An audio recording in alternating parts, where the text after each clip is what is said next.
for you, what do you think it is that makes developing for JavaScript faster than building your Swift apps? I don't know. Even just like I said, even just the setup, like the environment setup. You know, you open up Atom or Sublime or whatever text editor you want, and within seconds you can just be writing. You know, just write your code and start, and then add files on as you need it in the directory, install dependencies as you need it with one-line terminal commands. Like, have you ever set up a project in Xcode for Swift?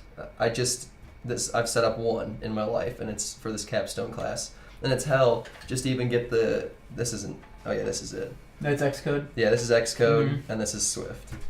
And I don't know, even just like getting your Xcode project started, there's like new files you've never heard of. There's a .playground file, a .xc proj file, like just there's so much overhead just in learning and maintaining and handling all these files and these structures. And if a photo is out of place from some directory, and like look at this.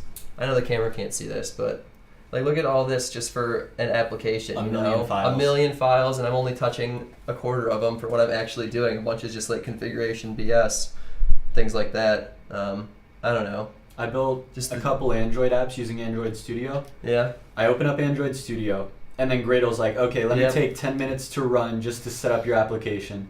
And then whenever I try to run it, Gradle has to go and run it. Gradle is the bane of my existence in building Android apps. It takes freaking ever to do anything using Gradle. It's true. memeable. Like if you scroll through Instagram and you follow coding people, you will see so many memes about Gradle, and then the argument of how frustrating missing a semicolon is, because half the time you won't get a proper error code about when you miss a semicolon.